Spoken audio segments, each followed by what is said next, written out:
Hey everyone, welcome to Flywheelpod, your number one source for everything Frax, DeFi, and everything in between.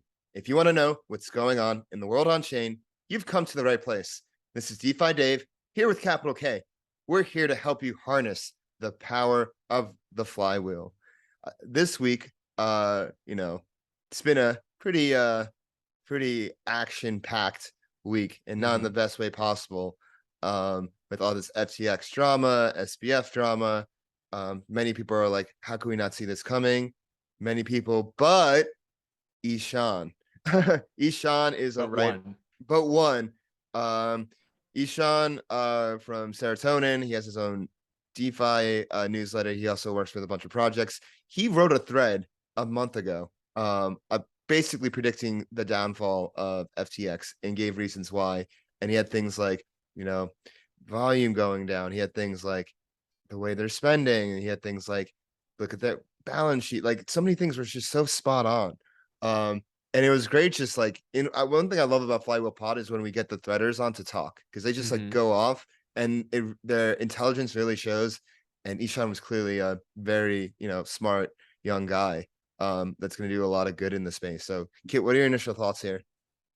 Man, when we were going through his thread, like I really appreciate and really recognize the depth of his thinking when he approached the situation so holistically, from like executives leaving and thinking about like how vesting schedule works, and like walking away from those equity, all the way to the other side of like, hey, the company itself is lacking focus when it's trying to do all these different things. So he really went back to first principles and the fundamentals of what it means to build a business, and those were kind of the signs that were flagging for him, right? It's like, yo, this business has talent leaving. This business is not focused. This business is not making a lot of revenue, but spending like crazy. Like, so like, he really went back to first principles. And I think our listeners are really going to enjoy how to think that way and how to approach things from a first principles perspective. Yeah, I couldn't agree more. Like, first principles thinker, going against the grain.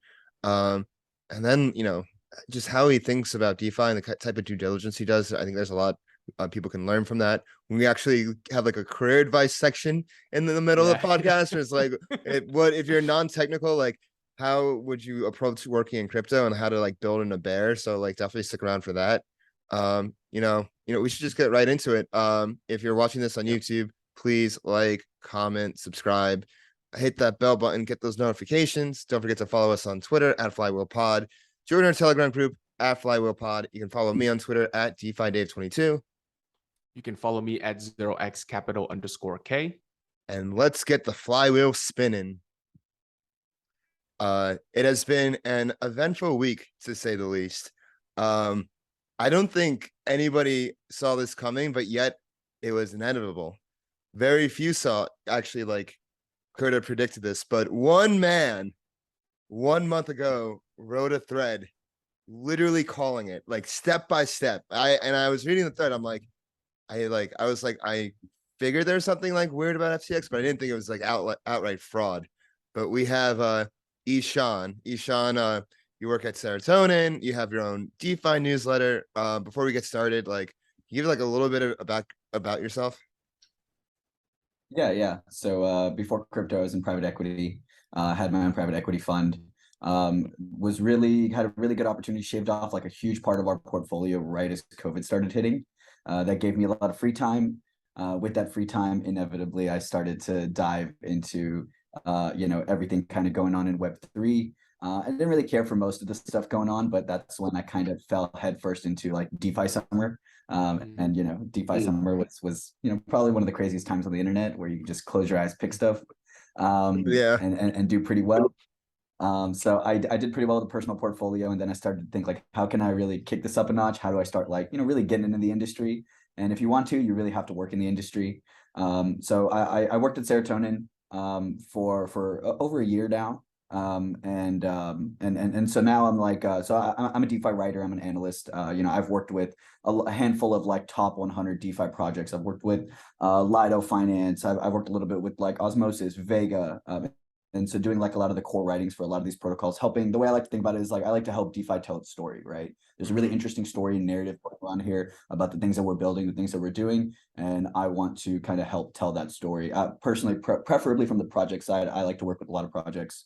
and help them with a lot of their content and their writing and stuff like that. Yeah, I think that's something that's definitely lacking in DeFi is projects don't know how to tell their story, and it's often very confusing or too many like big words or jargon. If there's like something that could use a lot of improvement, it's definitely in the narrative sphere. And so thank you for your service there. I know very well how hard it is to like tell narratives about, specifically like really technical projects because it's not easy. But like once you can like put it into words, I think that's what Bitcoin does so well. It's like simple and easy to understand. And like the evangelists are all about, hey, let's like, Bitcoin, like hold it, save it, blah, blah, blah. Buy 21 coffee. million. 21 million, 21 million. Yeah. But like, let's get into it. So like, when did you first like feel like something was up with SBF and FTX? Have you always felt this way? Or was it something recently that ticked you off? Yeah, I would kind of, very similar to like how I felt about Luna, which is that I couldn't put my finger on it, but I had never personally put any capital in there. I mean, like I had a little bit here, there, but like even like the original picture in the thread wasn't actually like my FTX account. It was like a joke to like make fun of F Sam's. Like every week he would tweet about, oh, I'm gonna buy a bunch of FTT because the burn is coming, right? Yeah. So like the original picture in the thread was just kind of a joke, like alluding to his like weekly FTT buy and burn, right? Yeah. So like I had very little experience with FTT. I never really touched FTX much as a platform. So it's the same thing with Luna. It was just like something just doesn't add up here. So I'm personally not going to touch it, but I don't think anyone saw, it was as bad as it possibly was. Did you think it was as bad as it was? But you like called it like dead on, like spot on. Like, yeah, I'm shorting FTT. I think like something shady is going on. Blah blah. Like you called it. Like you called it to a T, and I really commend you for that. Yeah, I think like when I started to get like a really serious thesis going, like when I was like, okay, something really, really weird is going on here. I need to start digging into this, was probably when the executives started leaving, right? So like you saw like I 2.5 months ago now, you saw Sam Trabucco leave, right? CEO of Alameda. That was already shady, right? This was like, SBF's like day one. They were like, neck and neck tight. They were running Alameda together. He had this really cool, interesting background. He was getting pretty famous at the time. He was building his brand really well. And so for him to step down out of Alameda was kind of shady, right? But like given, right? Maybe he's post-economic. Maybe he actually wanted to go right off in his boat. Maybe he didn't really know much about what was going on, which is totally not true anymore that we know. But the first one was that. And then the second one that was like, oh, something's definitely going on here, like light bulb, was you saw like not even a month later, Brett Harrison left, CEO of FTX US. Yeah. So you have CEO of Alameda and CEO of FTX US leave within a 1 month span. And the big thing was Brett Harrison's really messed with me, because if you were to think about it, I think he had been there like maybe a little over a year. I think he got there like May 2021.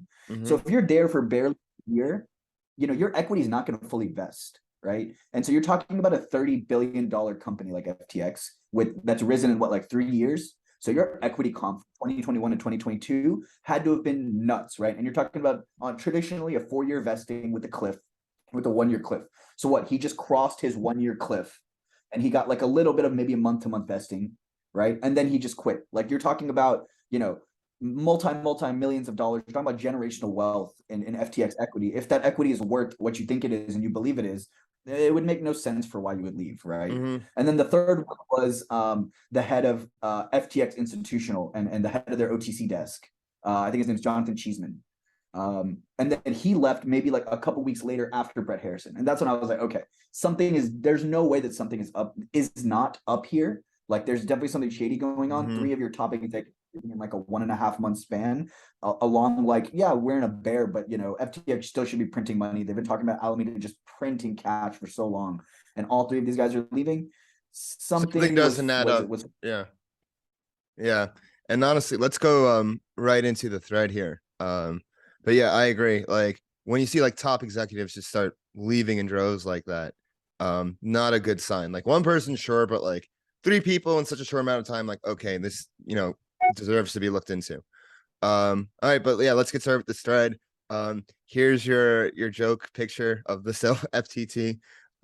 It's honestly absurd that he was like doing that every week, like it's that time, and then just not financial advice. Like poor plebs. Yeah, like looking back, that's like so scammy that he was doing that, like just Yeah. like propping up. And yeah, because he knew that they had to keep these levels, or else they were going to start getting full liquidation. So like the first thing that I talked about, the first true inkling was like the people leaving, and that's when I started to dig into it. Mhm. It's easy to start with volume, right? Like volume was down, but volume was like really down, like December 2020 down. Mhm. And anything that was like nobody was doing that low of volume compared to like December 2020 levels, even amidst the bear, right? So you see that end tick off the end. You know, I started to really look into it recently, and it was getting really bad, like 3 or 4 billion. And that's when I was like, okay, 3 to 4 billion feels really low. And I started to say, okay, like what are the, you know, what are the DEX platforms doing, right? Like, you know, all the derivative DEXs that we like Gains, like, you know, disclaimer, I do contribute at Gains. So I do like those guys a lot. But that's where I did make a lot of money on my short. And that's why I did short FTT most. Disclaimer. Nice. But like I was looking at GMX and Gains, and I was like, okay, well, these volumes are way higher, right? Like these volumes are gaining market share. So your derivative DEXs are gaining market share. FTX is losing market share, right? And that was pretty obvious that that's a lower revenue, right? But they have like so many different revenue streams that it's not like unbelievable for them to be like, okay, volume's down a little bit, they'll make it back up. I'm sure they made enough in the, you know, in the bull to be able to kind of coast their way through all of this. Yeah. But then if you kind of kept going, started to see like more and more things, right? So like regular volumes going down, derivative volumes going up, right? Losing market share. Splintered attention was just kind of a fun one. Ishan, before you jump to splintered attention, I just had a question regarding the volume. Like, where did you get, what was your source of data for FTX's volume? Because they could have been easily faking it or whatnot. Is this at like CoinMarketCap or something? Yeah, this is one of the big ones. I honestly, off the top of my head, I'm not remembering exactly, but it was I mean, it was. Oh man, I don't remember exactly off the top of my head. I can definitely pull it back up, but all good. Yeah, I just wanted the audience to learn from your due diligence process, because clearly you are a super thorough guy, and I think the audience can take a lot from seeing the way you use and the tools you use to kind of come up with your thesis. Yeah. The hard one is with the deck with the exchanges. It's hard because that's private information, so there's not like too many great sources. But you know, looking back now, it does seem pretty likely that their volume did dip quite a bit. I just and then for the I want to point out this started from October 5th. From October 5th, like literally like 1 month, a little over a month ago. And so like this information is from then. But anyways, continue. So we're at splintered attention. So what's going on here? Yeah, so splintered attention was like, you could tell that they were looking at too many things, right? Like there wasn't like a, you know, if you're building $1 billion company that you want to turn into $100 billion company, you're just going to be solely focused on your competitive advantage, right? And the FTX competitive advantage was a lot of like building the best product, right? Building the best trading platform, the best trading product, right? And going out and trying to buy Twitter is not like going to build you the best product, right? It's just like splintered attention. They're not focusing on their actual competitive advantage. They're just trying to do a lot of different things in the space, right? That's not a good look either. I mean, this was a little bit of a joke, just kind of throwing it out there like, hey, he's looking to buy Twitter. And it's hilarious now looking back that he was talking about he could pull 8 to 15 billion if he wanted to in financing to buy Twitter. But now like a month later, I mean, this is what, September 30th. So you're talking about 6 weeks later, he can't even raise like you know, $1 billion at one point to just like fill holes. Filling a hole. Yeah, it's funny to just look back and think about like, oh yeah, he was like 1 to 3 billion would be easy. That to one of Elon's guys during the Twitter acquisition time. And then we've talked a little bit about everybody leaving. That was just pretty obvious that some weird stuff is going on there. The market manipulation allegations, while not necessarily directly correlated to why they went down, I think it speaks to the broader story of like they had no moral compass, right? Like no like actual, you know, sympathy for the industry, no sense of like no actual like altruism for like, hey, we're building something here. They had said from the start, and we should have taken their word for it, that they were just like completely profit money hungry. Individuals who were just like exclusively looking to like maximize revenue. And so they didn't care if they were like tanking other projects. Wave CEO talked about their price manipulation around the Waves token. You know, like there's like so many instances of talking about listing tokens just so they could short the perp or give themselves exposure, give Alameda exposure, which kind of speaks to the crazy idea of like, how could you possibly lose that kind of money when you're like, when you have the whole card, right? It's like, Right. you know exactly what hands everybody's holding because you can God see all mode. their trades. You're in God mode, and how can you not print money in God mode, right? Like people were still kind of okay. This is, this happens in TradFi too, right? Like this is what Citadel does, right? This is payment for order flow, right? And so it's not necessarily illegal for them to do, while it is highly unethical to like look at the whole card and know what everyone's doing. Like it doesn't make sense how they still were able to lose That much capital money, at that yeah. scale. Yeah.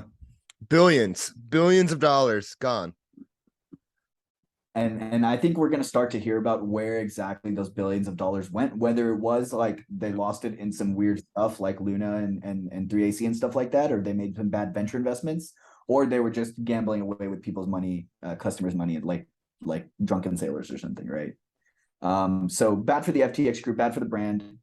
Next thing was stablecoins, right? I think this was a really, really interesting one because they realized this very late in the game that this was their opportunity to make everybody whole, right? So like every exchange, every smart exchange goes the stablecoin route, right? BUSD, Tether, Tether with Bitfinex, Gemini, GUSD, Frax understands Coinbase, this, right? USDC, obviously, yeah. Yeah, a lot of projects. It's a cheat code. Mhm. Yeah, if you build a stable coin, you are a bank. You are a bank that can print capital at any time that you want, right? And that is the ultimate cheat code. And with that cheat code, none of this probably would have come out. But it was such a bad decision for them not to look at the stable coin earlier. And probably that was like probably a regulatory reason because they wanted to be kind of like the clean, regulatory friendly guys.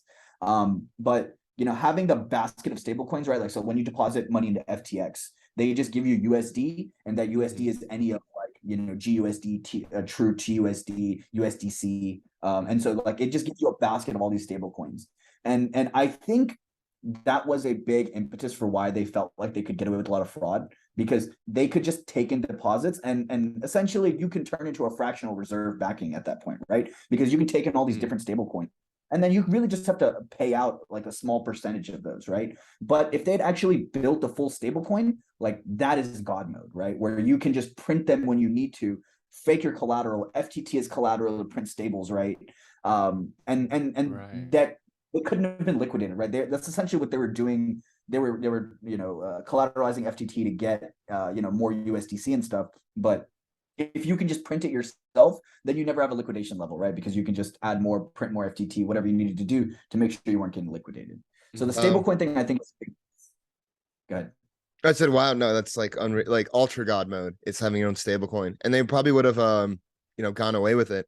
I mean, there were allegations that in 2017, like Tether and Bitfinex allegedly did the same thing, and they somehow paid it back. They somehow like it didn't end up like the situation where we're seeing now or what could have happened, but allegedly that's what happened. But like now it's like it's funny. The Tether redemption arc is yeah, go ahead. No, I just wanted to add to I just remember about Tether now, and it was such good posturing for FTX to be like, USDC, TUSD, every USD we trust, but then USDT is going to have a separate deposit line. It was such good posturing that like, hey, we're one with the industry, and we know that we don't really like USDT, so we have a separate bucket for them. Such good posturing now to think about it. Now it's ironic because like Tether is like one of like the more trusted reserves. Like they've been filling all their redemptions and stuff.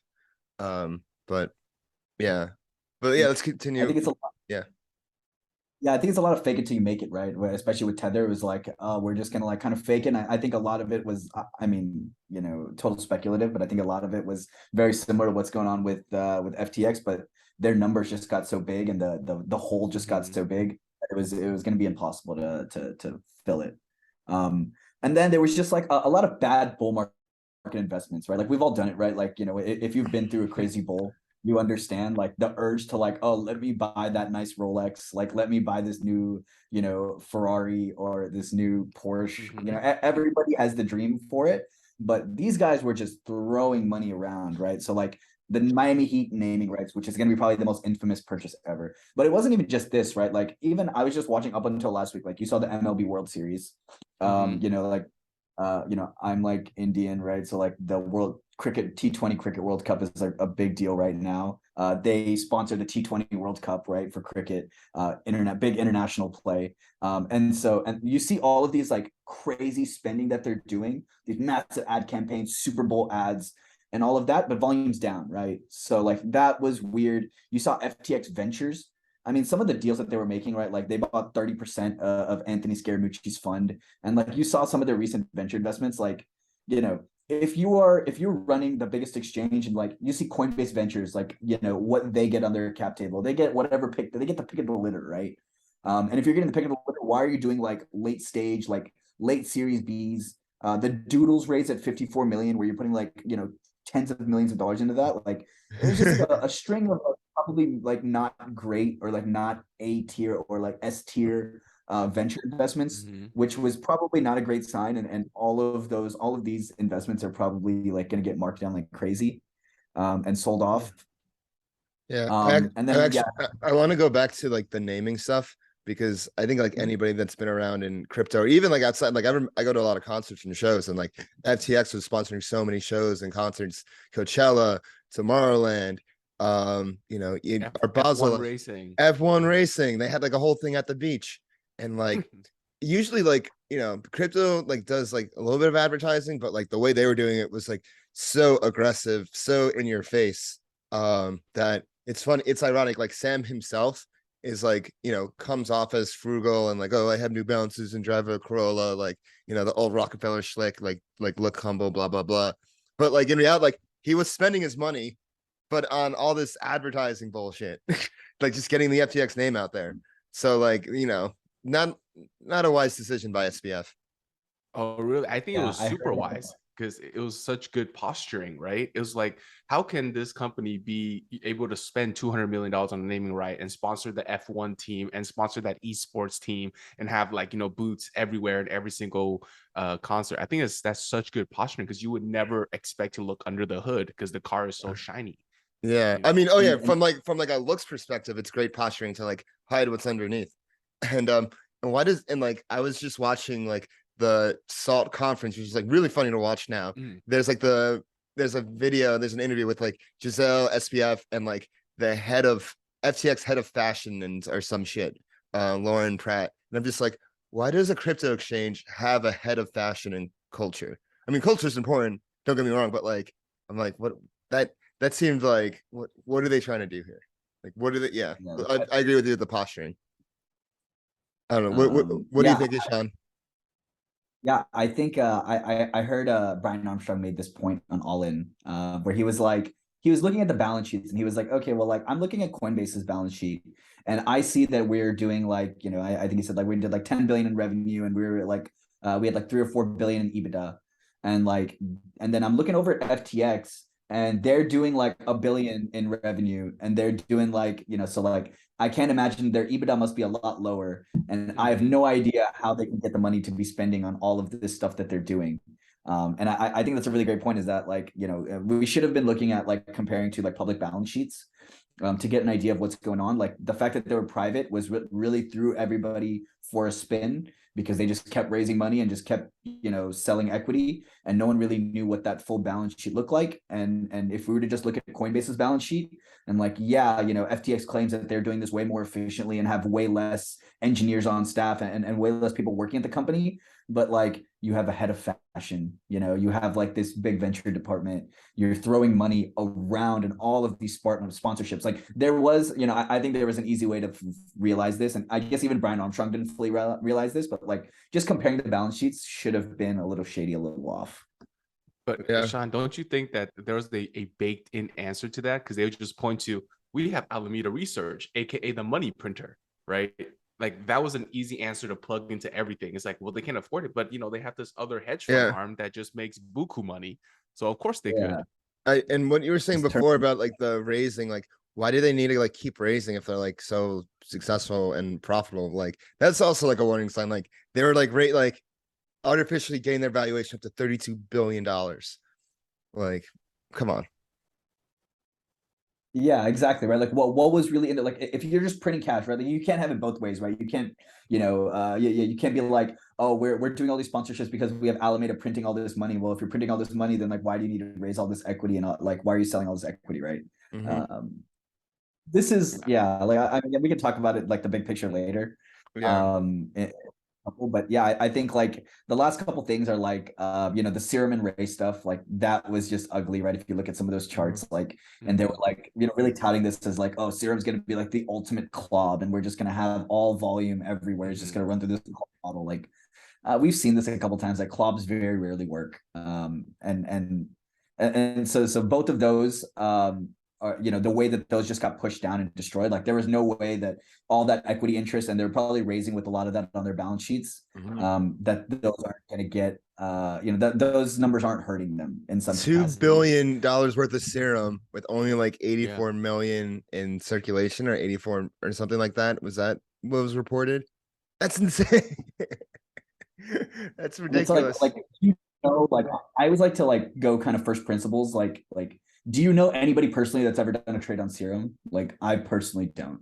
No, I don't know a single person that's going to trade on Serum, right? So it's like, okay, all three of us here have been in the industry for a minute and do trade and probably exclusively trade like on DEXs.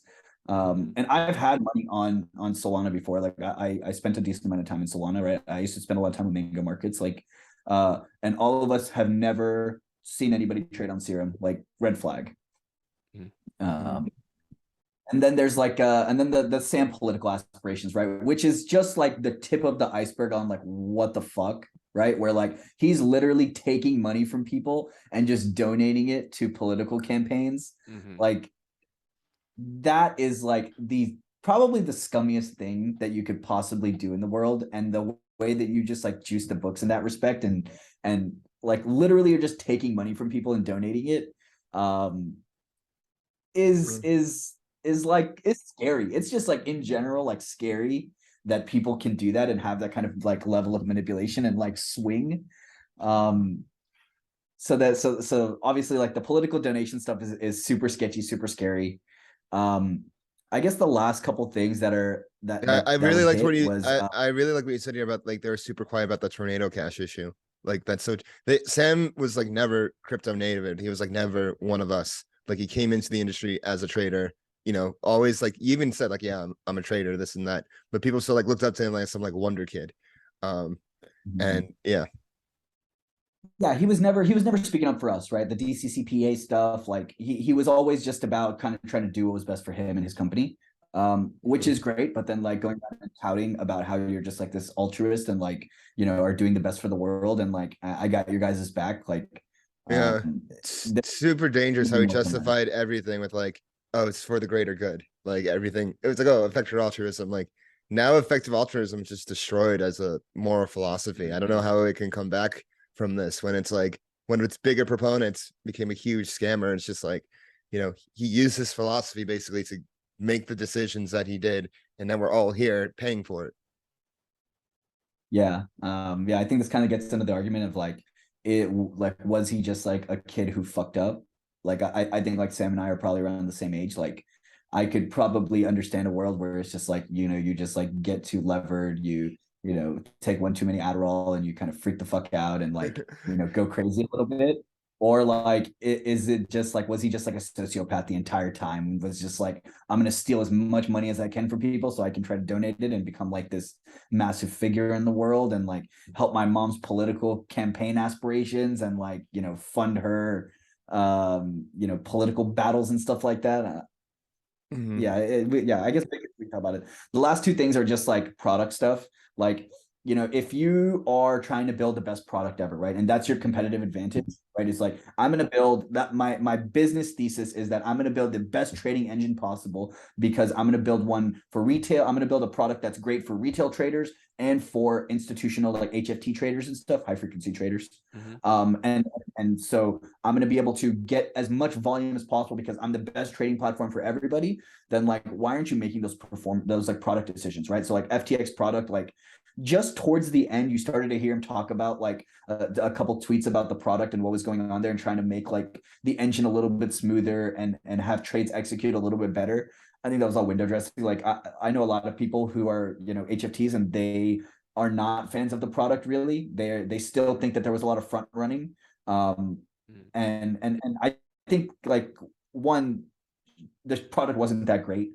if you were building along that thesis, you would have built a better product, right? And just consistently added more features to the product. Two, you would not have gone like the FTX stocks route, which was like, just like seemed like a pretty obvious cash grab in the moment. Like, hey, I want more revenue and I want more like trading fees. Like, let me just do this like stock side. So that was really weird. But I think big picture, it kind of speaks to this, like, this is why we need AMMs, right? Like the automated market maker is the competitive advantage over like Alameda and these regular market makers. Like these guys literally like arb you and take you. And like I do get the MEV argument of like instead of having it done on like the order book level, it's being done on like the protocol level, that level of arbing and front running. And while I do think that's fair, I think that overall big picture, I think the MEV stuff is going to get solved with like, either payment for order flow, the like fold type, like private mempool stuff. So I do think there's ways around that we're working towards. Or at least that's like out in the open. Like you can see the MEV happening. Exactly, right. Like and anyone can join in. Yeah. Exactly. So it's like, I think eventually the MEV stuff is going to get arbed out and there's not going to be much room there. But it's way, way better than like the old process of like, hey, you don't even know what's going on and these guys are front running you by seconds. And were they even front running us by seconds, or were we getting killed on trades? Because if we were, then where's all that money going? Like, were they making where's that money? the money? Yeah. Where's the money? Yeah. 10 billion doesn't just, disappear, right? That 10 billion, arguably they redistributed that wealth to everybody. Like, did they lose it all? Where it went? Yeah. Did they lose it all? Did they like siphon it somewhere else? It's like all extremely sketch. And then we're at the end of this thread. Jim Cramer and you see that video of Mr. Wonderful, Kevin O'Leary? It's just like, FTX, leave your money in there. It's the safest place around. I love SBF. Like, why is it always the most popular people that are the most brain dead and leave the sheep to the slaughter every time? No, I think that's one of the biggest discussions to be had, right? Is like, why do we fall victim to the cult figure, right? Like, Twitter is a very powerful place, right? And maybe that's kind of like the crux of the issue, is that like we have this like single centralized platform where most people get their information, and so that trust kind of I guess that level of trust kind of like deepens into like one single place and starts to like kind of grow to one single person, right? A lot of that trust. And then when like individual people get that power and they don't necessarily have like the fear of like, oh, if I fuck with people here, like I could go to jail, right? Like there's so many loopholes, like Kwan's not in jail, Suzu's not in jail, like multi-coin guys aren't going to jail, right? So if there's no risk of like, call it like, I guess jail is considered like physical violence, right? Of some kind, right? If there's no risk of like actual, circumstances happening to you, then you're probably just motivated to try to get as big as possible. And in order to get as big as possible, you probably need to make as much money as possible or make other people as much money as possible and try to just kind of propagate this image as long as possible, because there's really no risk to it, right? Like especially if SBF does not go to jail, there's a fair argument to be made like this is not going to be the end of like the cult figure, right? Art, yeah, right? people. This entire run in cycle from Danny Estes at the beginning, right, all the way through. We just had cult figure after cult figure come up and come down, and I think this might just be the impetus for us to be like, you know what, like no more big cult figures. Like I just feel like that's probably a good takeaway overall. And Like, people love, people love their messiahs. People love like someone to look up to. People are looking for guidance, and it's just like very easy to be like, oh, this like one person, he looks like he knows what he's doing. Oh, he's successful. So like at a surface level, it's like easy to find people to follow. But like you were saying, like these like cult figures that play into it too much and they become the main character and they become the center of attention. That's when you get into trouble. And like I don't think there's more main character energy than those really cringe billboards of SBF in SF of like, I am in crypto because I want to do the most good. And it's just like his face. It's like so ominous. And like, it's so ironic because like, he wants to do good and then he just steals everyone's money to go do God knows what with it. It honestly is like infuriating. And now it'll take years for like the industry to come back from this. Not impossible, but like it's gonna be a rough few years. Like, yeah, like when people ask you like, oh, like what do you do for work? If you say crypto, you're gonna get some looks. Oh yeah, I know. Speaking of that, Dave, that's actually the perfect segue that I kind of want to move us into. It's like now that was the pre, and now we're seeing the thing play out. But I want to fast forward to the aftermath a little bit, Ishan. Can you Okay, share like? can we actually like go like a little lead up like to like the weeks before and then like do the aftermath? Oh, So okay, like yeah, sure. So like a few weeks later was the bankless interview, the debate between SBF and Eric Voorhees. Well, before that, it was like it came out like that SBF was like lobbying for the bill, and then he like wrote a big thread on it, and he was like, "Hey guys, I want some feedback." And the entire crypto community was like up and uproar about it. They're like, you're gonna kill DeFi with this, and you're actually like buying all these licenses, so like people can only go through FTX. So like, what was your initial reaction when you started seeing the rumors about the lobbying for the like the DCPPA bill, and then like right before the debate, like what was your like general feel around there? Yeah, I'm definitely not like a political analyst. Like I'm definitely not like spending my time doing like driving into bills and stuff. Like I think that might be cool for the right person, not personally like my cup of tea. So like definitely a great result with all of this. I'm just kind of going off like most people's conjecture of like, hey, this is like gonna kill DeFi. And it made total sense. Like, he was basically trying to play kingmaker, right? And if he can be the king and kingmaker, right, playing kingmaker in DC to make himself the king, then it was definitely going to be bad. Like, anyone that's lobbying against DeFi in favor of like, centralized custodians and holding your money in centralized places is just like not not my cup of tea. And as soon as that started happening, I thought the Voorhees debate was awesome. I thought he just totally destroyed SBF. And with really simple stuff, like even like the email argument. I just thought that whole thing was just really weird. Like, why would you compare, like, why are you gonna try to shut down email? And he just didn't have an answer for that.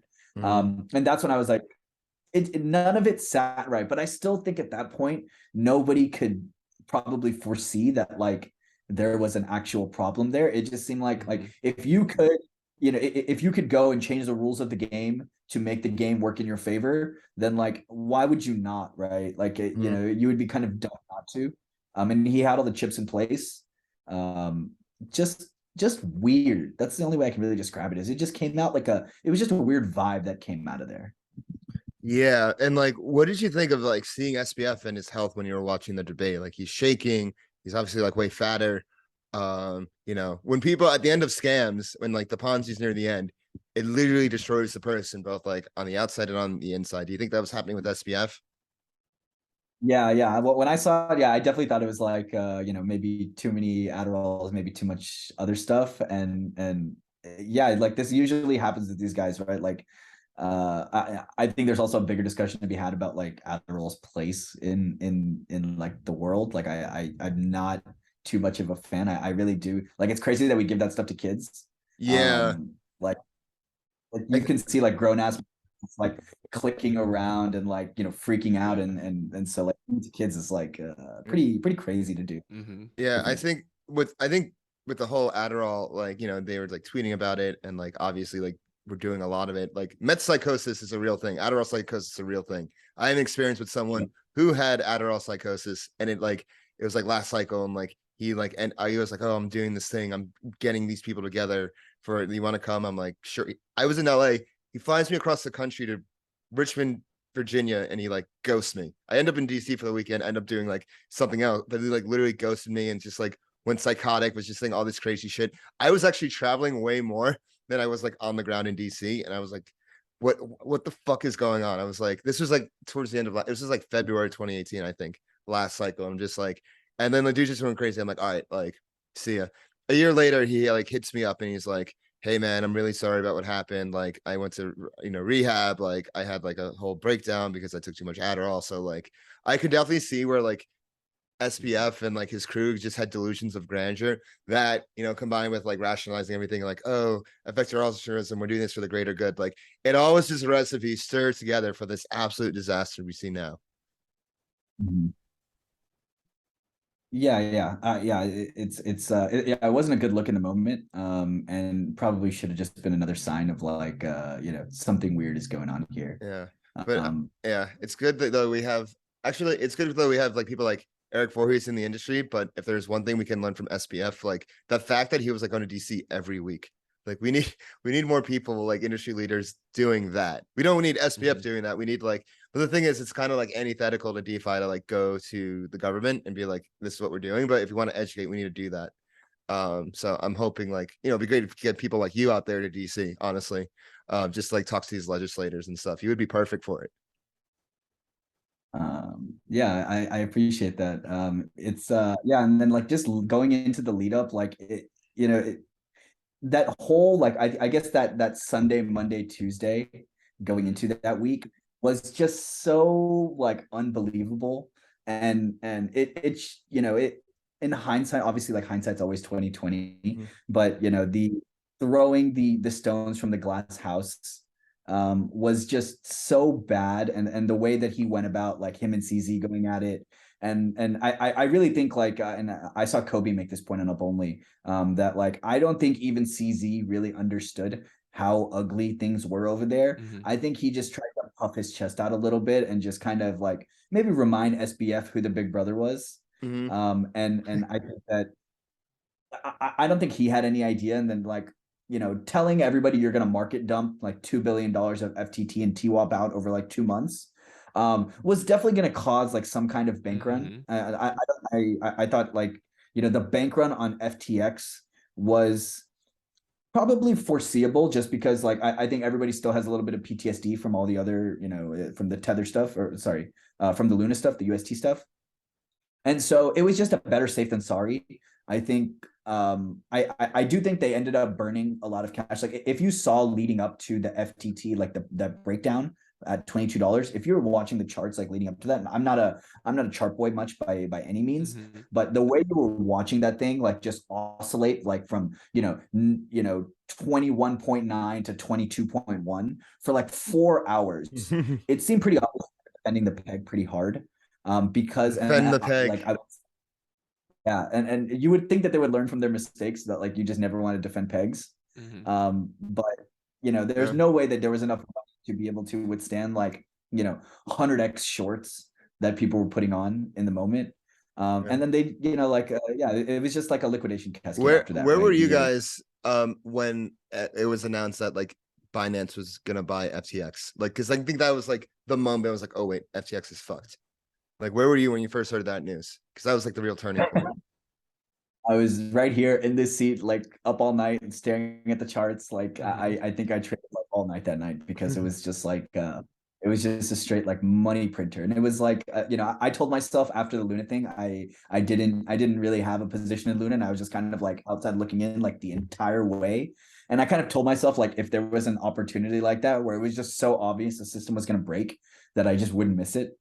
And so yeah, I was literally sitting right here staring at this screen, just like looking at the minute by minute charts, like just throwing shorts around. It was a good night for me. Where were you, Kiet?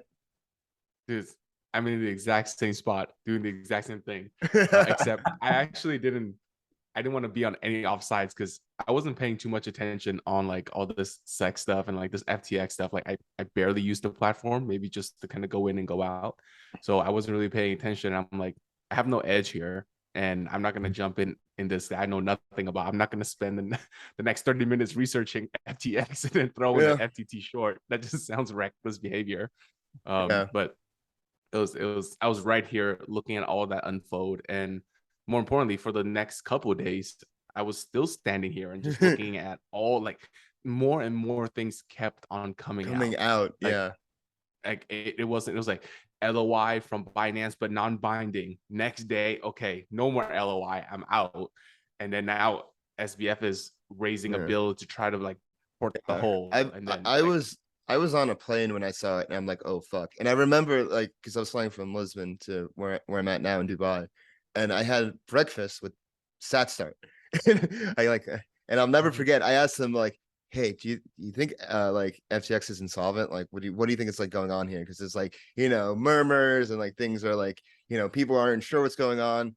And like, I remember him saying like, I'm not sure. Like, I doubt they are. Like, I can't imagine them. And I'm like, I said to him like, that's exactly what they said. It felt exactly like Luna. It felt like, Luna's like too big to fail. Like, what? There's like so many trusted people in it. Like, how could it fail? But like, then it like literally happened. And like ever since I landed in Dubai, I've just been glued to my screen, watching Yeah. everything come out, like all the different news and like you know, between like what they were doing with customer funds, between like, you know, political connections, donating, blah blah blah. I guess like what wasn't like after that, it's just been like every day there's something new. It's just like more and more daggers. So like what so like when you saw it unfold and then you what was it like to collect your clout? Yeah, honestly, like it's been this last week has been the craziest week of my life, like bar none. Definitely professional career, like not even a Mhm. question. I Mhm. think when I started the week, I was at like 1,300 Twitter followers, and I think Mhm. now I'm at like 12K. So like it was like Oh hell yeah, a 10x. That's the 10x we want. 10x, 10x. it's only 10x we're getting in the bear. Yeah. And it was just so crazy because like at the time it was just kind of like it was just kind of like throwing this out there. And like I had a buddy send me a screenshot he shared my tweet this was in October. He shared my tweet in the Friends of Benefits Discord. And then like they had a whole conversation in the Friends of Benefits Discord, just like shitting on me of just like, this guy's so stupid. Like, how could you ever think this? Like, there's no way this is gonna happen. This guy's like just dumb. And then like now I have all those screenshots of those conversations. Yeah. And I'm just like, wow, yeah, you guys. So yeah, Yeah. it's been fun. You know, but I think the most important thing is that like you know, building a platform is cool. I think it lets you kind of like open up and do other things. But I think the most important thing is like you know, it's very easy to get like caught up in the Twitter stuff, but Twitter is just like a very small portion of the real world. And that, you know, a lot of people were hurt by this. I think that's like really important that like yes, like I personally probably came out of this in like the top, you know, percentage of like I was probably one of the least affected people by this because like yeah, my total portfolio drew down, but I did really well with short. So like I'm probably like net up. And that's probably like the higher percentage of total people that are like affected by this. So like this is just like, but like, you know, everybody is net down because this is going to put us back probably into like a 2-year bear, like a really, really tough 2-year bear. And this is the Yeah. time to like really rebuild your, Yeah. like why are you in this space? And what is your conviction for building here? So like me Gut check personally, time. like, Yeah. you know, yeah, gut check time, right? Like, do you actually have conviction or were you just like numbers are going up, right? So like me personally, like I'm first generation, like, you know, my family's first generation in America, right? Like, you know, Hell yeah. my whole family. Yeah, exactly, right. And so like, you know, in India, I think like still 70% of the country is unbanked, right? So it's like I always felt really strongly in like the banking the unbanked thesis. Like I still have family that like in India that's like straight cash under mattress, like that's their savings account, right? And families that do well too, still cash under mattresses, right? And that's just like the culture over there. And so I saw this as like really an opportunity to like, you know, change the way that we do finances. I've always kind of hated this banking structure. I think banks are kind of like the, you know, some of the worst propagations of like, you know, of corporations, right? And the way they just kind of like take your money. Like originally banks were started for safety of funds, right? That was the use case, right? You don't want to hold cash, hold in the banks, will protect you. And then we'll take that money, we'll make money on it, right? Well, like nowadays everything is digital, so there is no need for you know, safety of funds, right? Like you know, Yeah. money in my Venmo is my money in my wallet is safety of funds. So like you're not offering me a service anymore. So that 0.01% that you pay me while you take like every other dollar you make on my money is in my opinion like a dead industry, right? Like it's just it's just gonna get get innovated out by DeFi. And so like I still feel confident in that thesis. Like it's always nice to have some people that are in your corner that also have that same thesis that can kind of help refill your conviction when it gets low. I think of it like a tank, right? Like your conviction goes up, it goes down, right? When it's a bull, your conviction is full tank, and then right now it's you're getting close to empty. But it's nice when you have some friends and people around you and you have kind of that community that can help you kind of refill that conviction and say, hey, like it's going to be tough now, but like just remember all those people that stuck it out in 2017 and 2018 that came to 2021 legends, right? And you stick it out through the bear, and it's very, we've seen it happen 3 times now. I'm willing to put my money down and bet that it'll happen a 4th time, and people that stick around are going to come out legends on the other side. Yeah, I think this flushing and cleanse needed to happen. It was just hard to imagine happen the way it did. But like now it's like it's gonna be the part of the cycle where like you literally can't, if you say you work in crypto and you're just gonna get like funny looks and you're like, oh, like, are you okay? Like, or like this and that.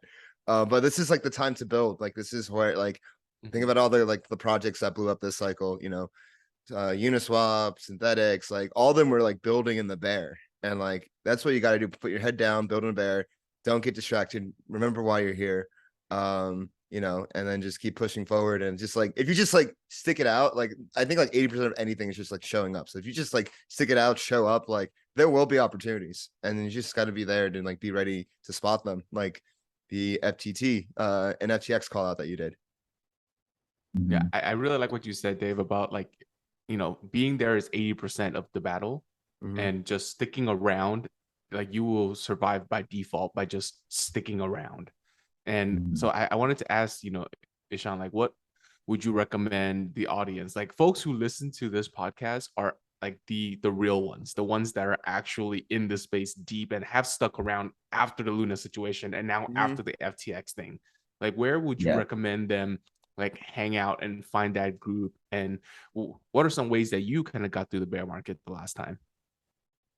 There's one thing that I could not feel more strongly about, and that is the importance of contributing. Find a way to contribute in the space. So like, me personally, I'm not technical. I mean, like I like my technical kind of sphere is like around statistics and data, but like I definitely cannot build full smart contracts. Like I've tried to teach myself Solidity. It is super freaking tough. So I have a lot of respect for anyone that does. But like I think there's a little bit of this narrative, like you have to be technical to contribute in the space, but that could not be further from the truth, right? Like find a project you're passionate about, go in their Discord or their Telegram, find someone who's a decision maker and say, hey, I want to help. Like that's all you need to do. One, that's going to build your tribe, right? And that's going to build the people that you bear that are going to fill your gas up, get you that level of conviction. And two, they're going to be, when the bull comes around, they're going to be your squad that's going to be there, and you're going to be like, GM boys, like, what are we buying today, right? And everybody needs that tribe. When the bull comes, you have to build that during the bear, right? You have to build those relationships, that network, those connections.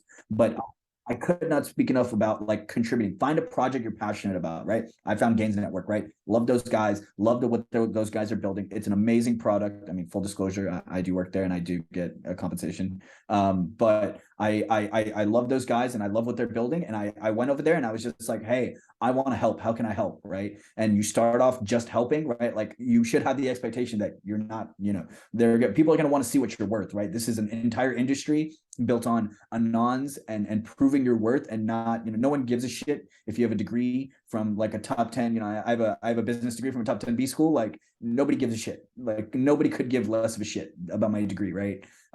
So it's all just merit based. So go out there, prove your merit, prove that you're worth some kind of compensation, get that compensation, and then it's the bear, right? The bear is where you stack cash, build up your reserves, build up your capital base, so that when that bull comes, it's going to be relatively easy to get, 2 to 5 to 10x of your portfolio. When we've seen it, we know plenty of people who have. So I think the most important thing is like, go contribute, go do something, go help out somewhere. Yeah, and if a project says no, just move on to the next one. Don't get discouraged. And I'd advise because like so many people are like get discouraged because they're like, oh, like they don't want blah blah blah, and they just stop. Like, don't stop. Like, find something that you like.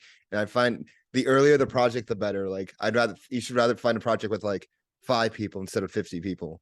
Because that's like when at the beginning, like that's when you get close, and like that's when you get the most upside. Definitely the most risk, but the most upside. As someone who's done that 2-3 times already. And it pays. That's how you make like your closest bonds, is like working with a small team. So like even if it's just like it could be something small like an NFT project, could be something maybe like a little DeFi experiment. Like honestly, just like build something cool, have fun. I think we're all having fun in doing this. Even like a kid, we started this like in the wake of the Luna crash, and it's just like me, you, and Sam mainly. And we're just like, you know what? Every week we're gonna come out with some high quality content. And you know what? Like, people like it. People fuck with it. we're still here. We're still building. Yeah. Yeah. No, and that's why I love like our audiences, because these are the folks who are, like I said earlier, the real ones who, are deep into the DeFi space, and they can't really get this type of content elsewhere and have these kind of conversations. Mhm. So, and we also have, a plug here. We have the @Flywheelpod on Telegram for our official Telegram. Jump in there, chat with us. Yeah. Right, we're all DeFi degens, and although we're Frax focused, of course, but we know that Frax needs to work with the whole ecosystem, and we're super open to chatting about anything in the DeFi, right? Innovation is Mhm. innovation. That's what we're here for. Yeah, exactly. And I'm, like we said, Ishan, I'm not technical either. I can't code for shit. I tried to teach myself Same. how to code. My brain does not compute in that way. Like, not everybody's meant to be a coder. Not everyone's meant to be a trader. Like, find, what you're good at. Find your like ikigai, as they say. Like, find where like you align within the universe. Find which frequency that you are, and just like play in that lane, and then everything just kind of works out for you. Oh, and Yeah, also I will throw this tip out there too, is if, let's say you're not a finance person, or like you don't understand options or any of these perp stuff, like don't let that discourage you from joining that Discord and asking those questions, because there are a lot more of people who don't get it than those that do. And if Yeah. you come in there and create kind of like a FAQ just for a super low hanging fruit, right? All of your questions, I'm sure the team is tired, or the community manager is tired of answering that 50,000 times. If you create an FAQ for them, that's, you added value immediately right there. And the Yeah. questions that you would ask as a newcomer will be questions that someone who's super apt at perps won't ever ask, because they'll just know it. So Yep. there's definitely value there too. I would say I there's think probably there's so many.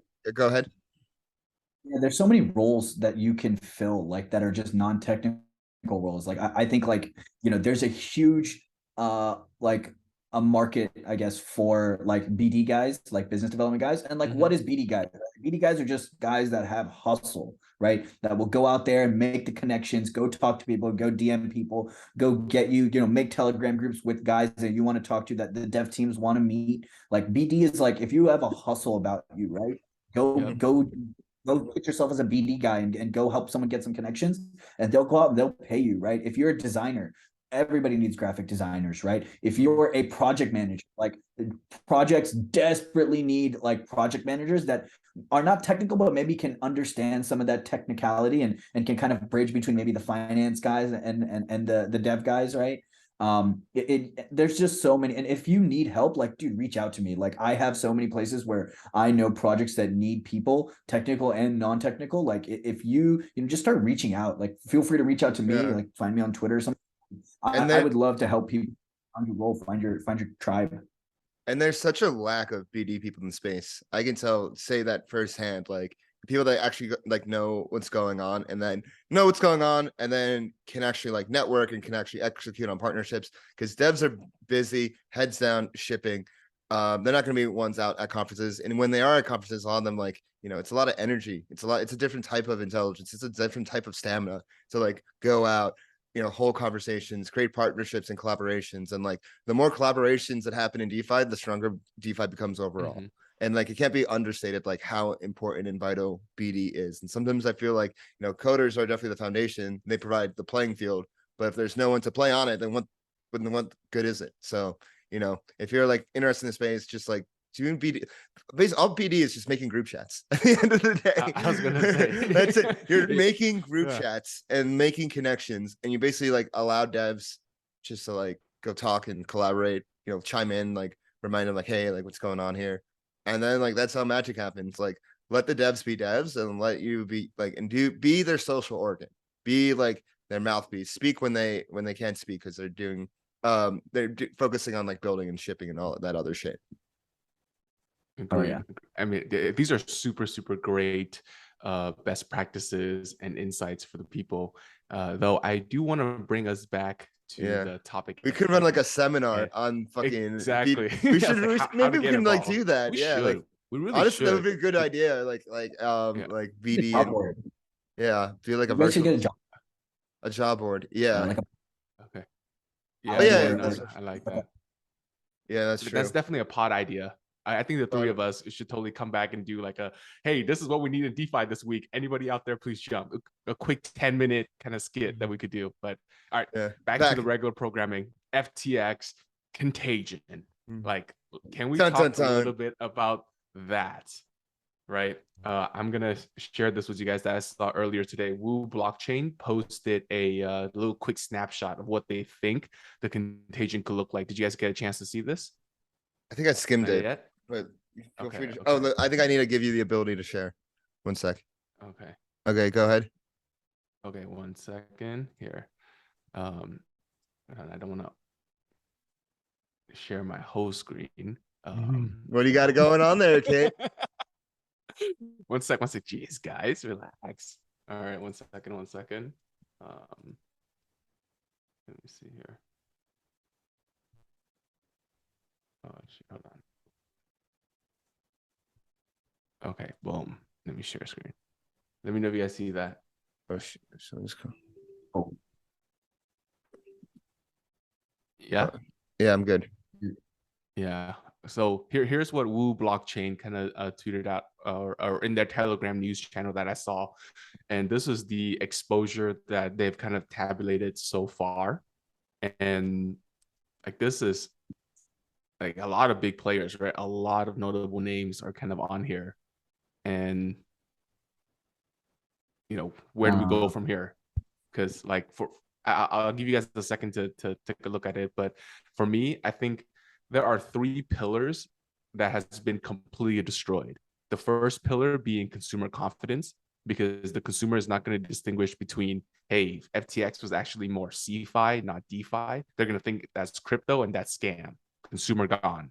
The second pillar, I think, is like productivity. Like a lot of these projects who either rely on funding or their treasury was in FTX, or for example, like Solana's ecosystem got really, really, really hurt by this, right? The project's productivity are down. And the last pillar is, I call it like the capital allocation. Like, I would be hard pressed if somebody were to ask me to angel check today. I would have some hesitation, right? And that liquidity has vastly dried up. And that's, again, that pillar is gone now. So we have just, I believe, entered like hard mode. We're gonna go through the bear market hard mode right now. Yeah. And like, I'd love to hear your guys' thoughts on that. I think the 2 that really stick out to me was like, one, the Ontario teachers pension. That was going to come to bite everybody in the ass really badly. Selene was it's only 3%, but that's pretty surprising, seeing as the CIO of Selene, I can't remember his name right now, but he's the guy Jordy, yeah. So Jordy's the one who really called out Luna and was like really going to town, like this thing is going to the ground. Yeah. So surprising that he got caught up in this, but 100 million for Gallows. Yeah. I don't know how to pronounce, but big name. Same thing. Multicoin. I think. Yeah. Oh, Multicoin.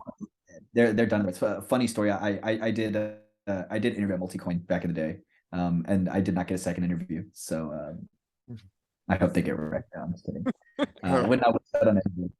But Multicoin is crazy. They're definitely done because their entire investment thesis was like Sam coins, and there's no more Sam coins left. So I think Multicoin is done. The Contagion is just getting started. I think the one that I'm watching with the hardest eye, and we talked about this before we got on, is Jump. I think Jump is. I would be really, really surprised to see Jump come out of this. I haven't got the chance to do the full research into how big Jump trading is, because I know Jump trading is very large, but it's large as far as AUM because they have a lot of other people's money. But not only did they already spend all of, like, they filled that $300 million wormhole plug. We know that they led some of Luna's rounds and they had massive Luna exposure. And so they had that entire contagion. They were probably just starting to kind of get a little bit on track. And then the way they just got destroyed here, not only between the FTX collaboration, I don't think there were seed investors in FTX at all, but the entire like Solana, I know that they were market makers for Serum, right? That has to hurt because they're definitely holding a lot of Serum. And then their Solana positions, I mean, they have like they like one of the 2 validators on the validator clients on Solana, Fire Dancer. So they just spent a shit ton of money creating Fire Dancer. all these resources dumped into that, and then that, Solana is basically a ghost chain now. So I think if I were to make like another prediction about who's next to go down, some people have already been talking about this, but I would bet a good amount of money on Jump. I think Jump is. Yeah, I'd say Jump as well. It's like Jump is like a walking zombie, or just like, I just think of that like that clip from South Park of Randy like after a fight, like, I want some more. Like, how many hits can Jump take between like Luna and the wormhole hack and now this? Like, they're just, I can't imagine them coming back from this. But and also the exchanges, everyone's asking for like proof of reserves and all this like switching around of assets, like, oh, we accidentally sent assets over to Gate, 400 million. Like, how many of these exchanges are actually solvent? I would be surprised if Huobi went insolvent. I feel like some of that FUD has kind of died down compared to others, but I think crypto.com would be a massive ball to drop, right? Like, I think their proof of reserve showed like 20% was in SHIB.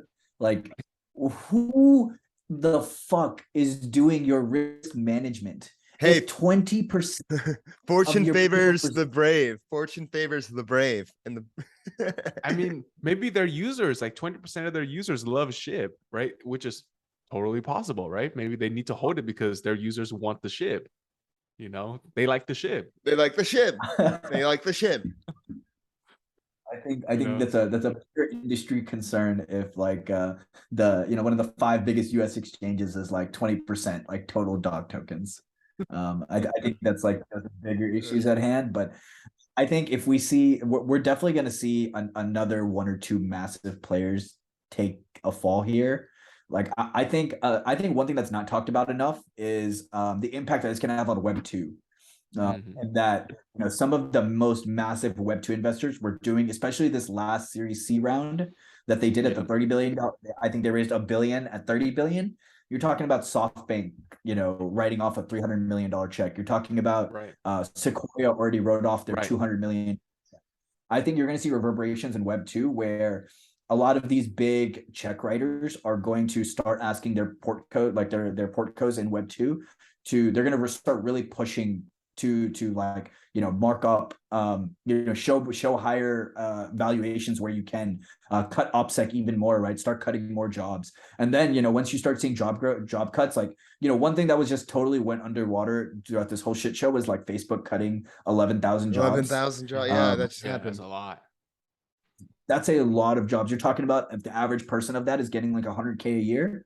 We don't do public math, but big numbers. Big numbers of like yearly revenue or yearly like income that are going to be just like evaporated. I think there's going to be a massive talent consolidation, right? You're going to see a lot of these like startups that were just like, who can raise money right now? I don't think anyone in Web 2 or Web 3 is going to be able to raise money.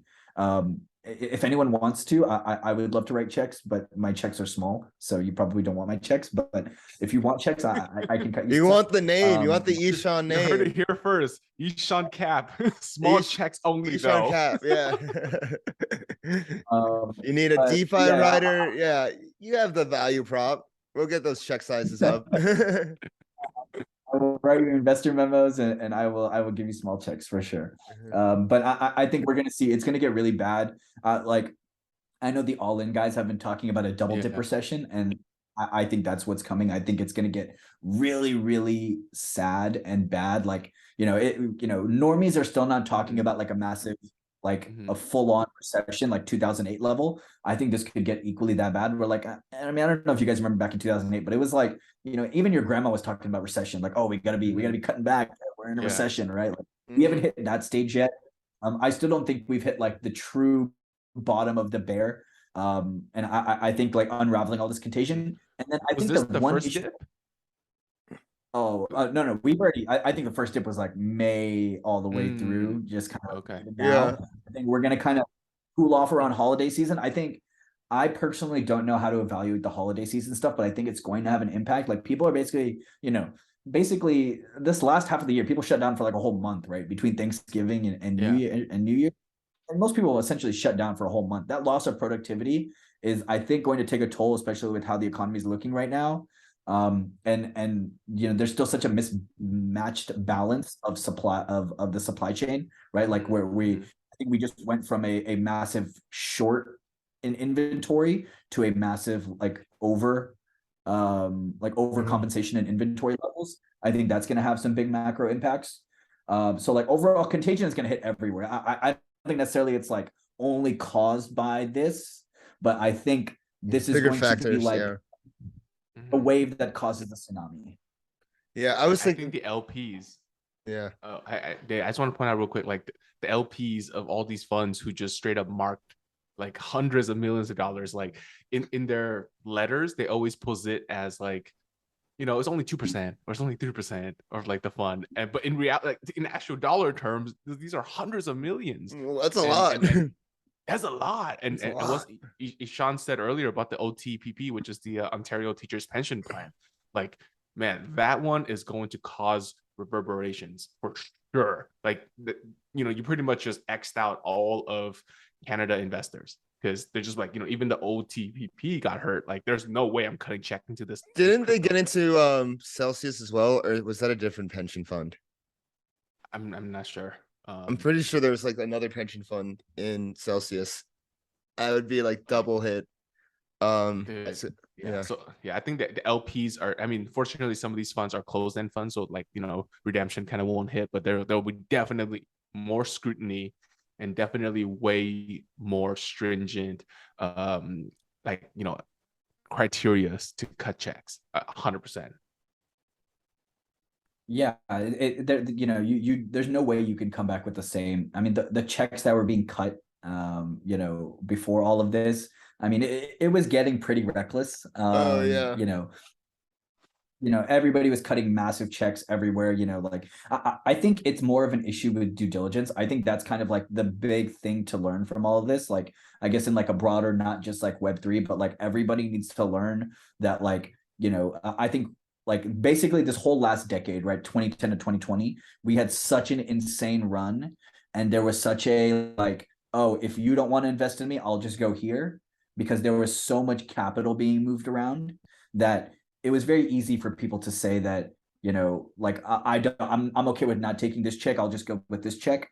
And so the level of due diligence went down to such a putrid level where, like I personally could never imagine like cutting checks to like total anons. Like that's like, I have no problems working with anons. I work with hundreds of anons, right? But like cutting a check to somebody on straight merit with just an idea is like something I would personally just never do. And that's just like how I was raised, I guess, right? But like people were just doing single Zoom calls with anon devs and just like cutting, 6 to 8 figure checks. Like I think those days are done. I think like people are just going to require such high level due diligence, not only in first checks, but like late checks for sure, which is going to make late check investing really, really hard, really difficult, right? Like how are some of these investors not doing like a full blow through of the FTX balance sheet? I mean, they were fudging it. Like I know Multicoin claimed that they got the Q2 balance sheet, and they were kind of bragging about it. But obviously like there was some number fudging going on there, but I just think like the requirements for investing are going to go up a lot higher, just because people are going to be like, oh, like I want to see your balance sheet, I want to see a revenue forecast, I want to see exactly to the penny what your burn rate is, right? Where are you spending this capital? I want to see no intermingling of funds. I think that was one of the things that really screwed FTX, was like this intermingling between FTX US, FTX and Alameda. I think like there's going to be some really strict rules, and I mean, like, end of the day, I still think and I still feel with pretty good conviction that the winner's DeFi. Like just big picture, it's like, the fact that we're still able, like without DeFi, we would have never been able to uncover how bad this really gotten, because we saw the intermingling of funds. We saw these guys start moving around crazy amounts of capital. Like Sam talking about, like, I think it was 2 months ago, where he was like, oh, we were just shuffling some money around in cold wallets, Yeah. like no big deal. Yeah. All that's kind of right. And now you're seeing it with crypto.com, right? Crypto.com is moving all these funds over, and people are like, whoa, what the fuck is going on, right? Like we're not making these mistakes again. So end of the day, I think DeFi's win. And to add on to what you said about, in the future there needs to be more due diligence because of the new environment, I'll also add that, higher interest rates is going to make it a lot harder to raise as well, because like why would I like go super risk on when I can just like park my money in bonds and treasuries and just chill? And so like I think higher interest and they're necessary. I think you're gonna see like a return to quality with a combination of like people being more cautious, being more careful. And it's definitely needed because there's been some absolute dog shit out there. like you said, like the past 10 years, like anybody with like a fucking pulse has been able to raise. But it's not gonna be like that environment anymore. So it's definitely gonna be harder for founders, but it's gonna be like we're gonna get better founders and better companies and better protocols out of it. Yeah. And there's going to be this massive trickle down effect too.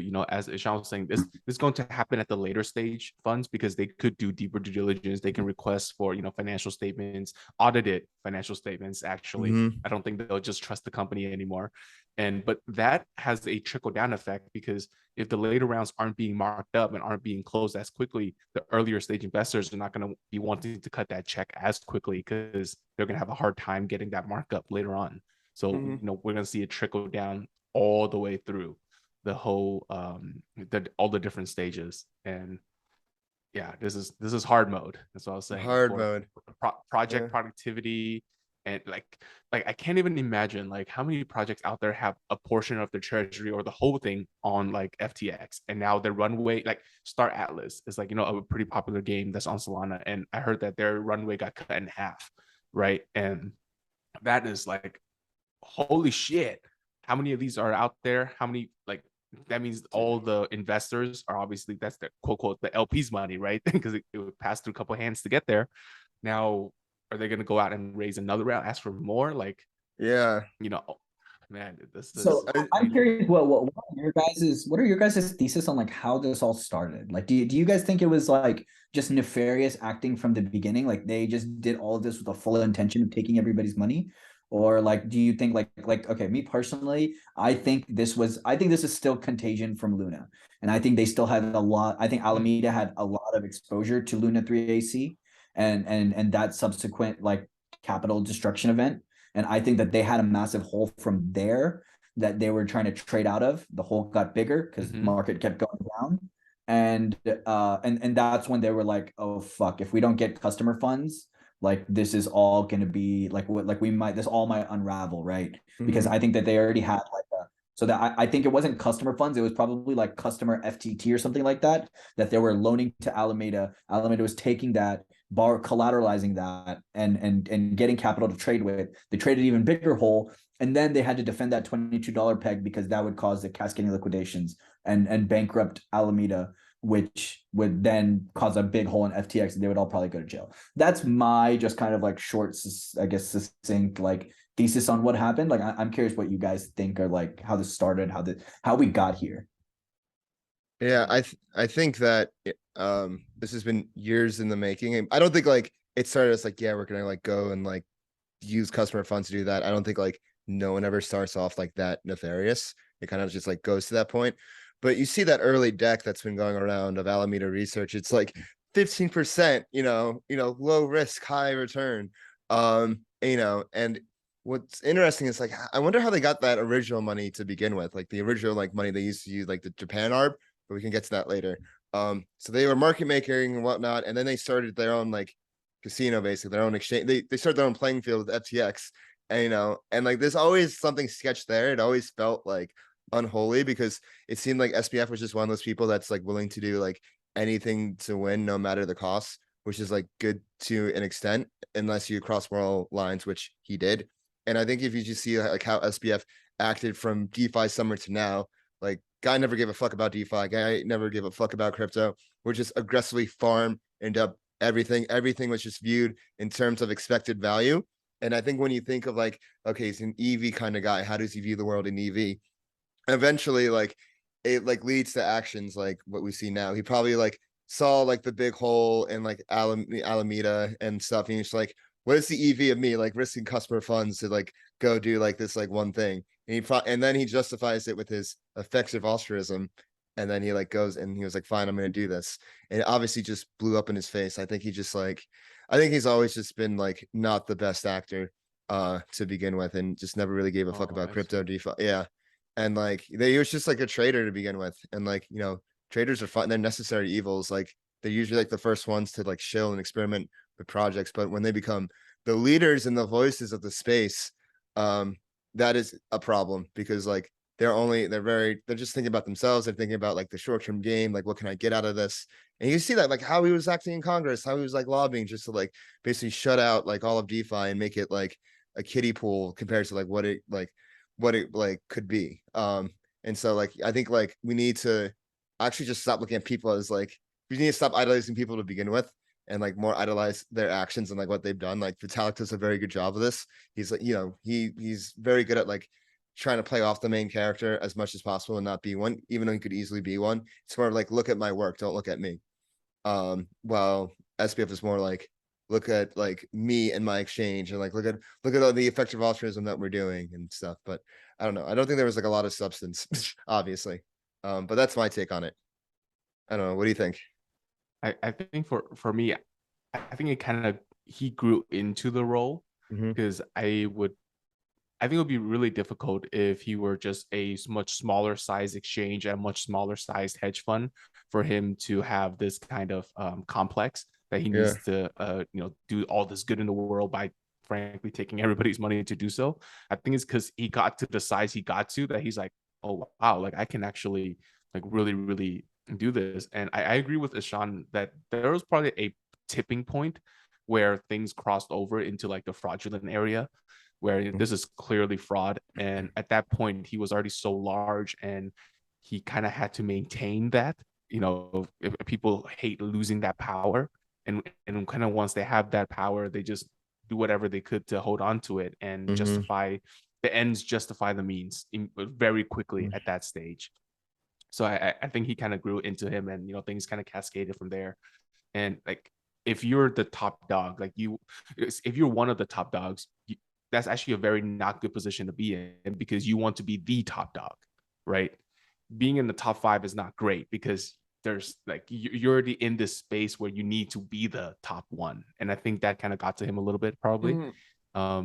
But I wanted to double down on what Dave said, like we have got to stop idolizing people and all that stuff. And there's this book called Wanting where it talks about like our mimetic desires and how we like just within our human nature does this like idolizing thing and how like we want to become like that person. But once we kind of become that person, we kind of turn them into like rivals and then we start wanting what they want. And it's very easy, like, what Ishan said earlier about, CZ kind of coming in and be like, hey, I am still the big brother in this, situation. But FTX was like, no, like I am here now, right? Like your idols become your rivals. And that's kind of what shaking out, I believe. Yeah, it's interesting how like Binance, like how SBF rose so fast. And don't get me, he's definitely like smart and like a worthy competitor in the arena. But I think it just got to his head. Like I think he had a misstep. Like it's interesting how like Binance, like they got into their round and then they saw them as a competitor and then started like strong arming them and then like they needed to get that license in Gibraltar and Binance just like, oh sorry, no, like they just like left them on read and then like they came up with a deal which led to the seeds to the downfall because they like bought back all the FTT or like all their like remaining shares or whatever equity with FTT tokens. But yeah, it's just fascinating. Like I think this is a good thing for the space. I think like people are gonna be a lot more careful now. I think people are gonna take like not your keys, not your coins actually seriously. I think people are going to demand more from exchanges, proof of reserves or proof of deposits. And I think like this is a real opportunity for DeFi if and only if we take control of the narrative correctly. And so that leads to my next question. How can DeFi, better push this narrative about like the benefits of DeFi from this? Because like we said earlier, people are just lumping like crypto with like everything together in one hodgepodge. So bad. Yeah, it's like the same shit that's happening with like that happened with like Luna and Frax and everyone like putting them together. And that's why we started this podcast. So like Ishan, what can we do to help define the narrative with DeFi going forward? Yeah, I think I still think there's an infrastructural barrier. Like I think that so I'm super bullish on MPC tech, multi-party computation. I think that you say NPC tech? MPC, yeah, multi-party computation. Oh, I thought you said NPC tech. I was like, wait. Yeah. So MPC wallet tech. And so essentially what MPC is going to do is it's going to allow like social recovery of wallets. So like imagine like when you click forgot your password and you have like a backend infrastructure that helps you kind of recover that. Like imagine if we could do that for wallets where like they can't take custody of your wallets, but they can help you kind of recover your wallets and your seed phrases if you need to. And so I think there's an infrastructural barrier where we still need to make it easier for people to have their own keys and have their own wallets. I think like, losing your ledger, losing your seed phrase, and losing your entire net worth forever is like not the optimal strategy for like not your keys, not your wallet. I think it's not enough safety for normal people to get there. I think like Coinbase is helping us get there. I think Coinbase wallet, and when they get MPC tech, is going to be massive. Like personally, I use it for Credo. I'm a big fan of Credo, and the way that we use it for multi-sig, where it essentially connects to your MetaMask institutional wallet. And then your Credo holds your Credo app on your phone holds your private keys, and you need like a 2 out of 3 multi-sig to confirm transactions. So you would need to have like your phone. Someone were to take your phone, unlock your phone, get into your Credo account, and like they have Face ID, full password, all that, right? That's interesting. But like overall, I think that we're not there technologically in order for us for like the average normie to like hold their entire wallet. But I do think that I still have full conviction that like this is the way that it's going to go, where people like you're able to do everything from your wallet. Like the wallet is going to be the new bank account. You're going to store all your assets in there. You're probably going to store like your real world assets at some point, like the NFT of your house, the deed for your home, the title for your car.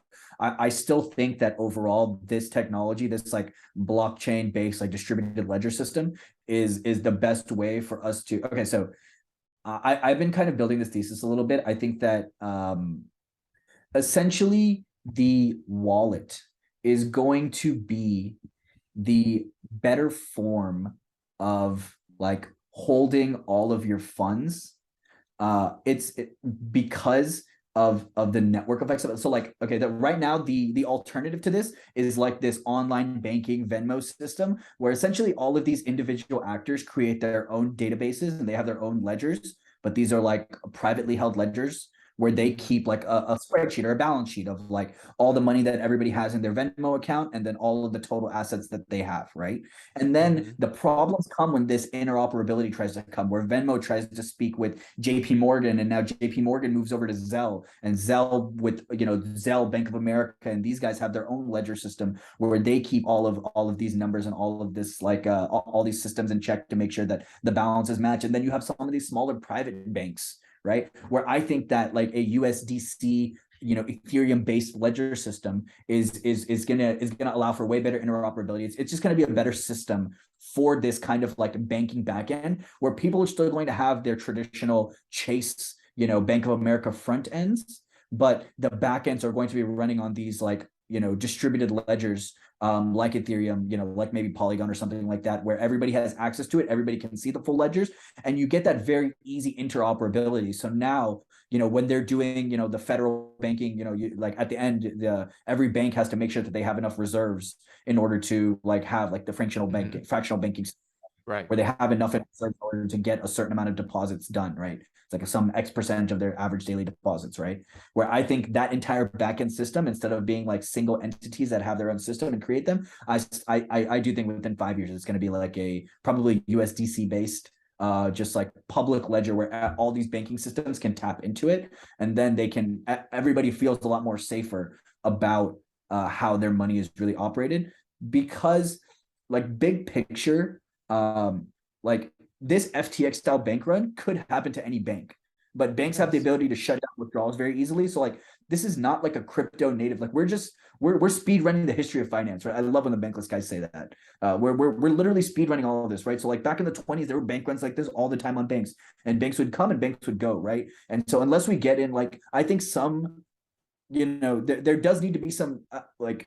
I see both sides of the argument, right? There's the one-to-one backing where every dollar should be backed to 1%, but there's also like, that's not most capital efficient. Like if you don't need to, you shouldn't have to, but like you also shouldn't be able to do like highly illiquid like venture positions and stuff like that, right? Like the way, you know, USDC does it, where they just hold like short-term treasury paper. Like that's smart, right? Where like, I guess if 95% of USDC tried to get called back, they wouldn't be able to make it, right? Because, but within 6 months, they would be able to, because all that corporate treasure, all that corporate paper is going to get, cashed in. Yeah. So like, a 95% bank run, like I think we need better requirements. Like SBF said, like 24x daily deposits. Like probably should be higher than that, right? But I don't think anybody that's unregulated is going to be able to withstand like a 95% bank run. I don't think Tether is. I don't think Circle is.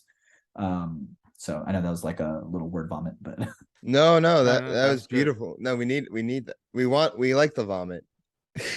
we like we like vomit.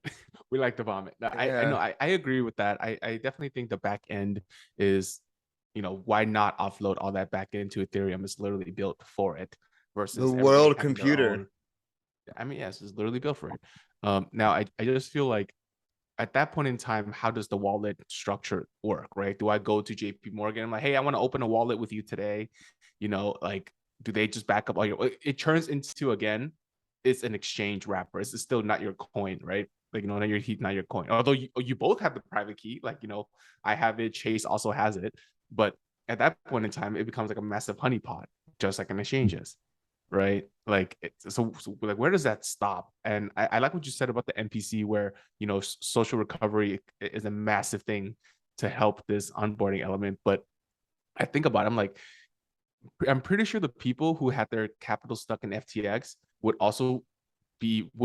prefer that their capital was in a hot wallet in their MetaMask instead of being in something like an FTX, right? Even if it was in cold storage or a ledger, right? Like, I feel like you are risking it as well, because you obviously could get hacked and drained, but at least it's non-custodial.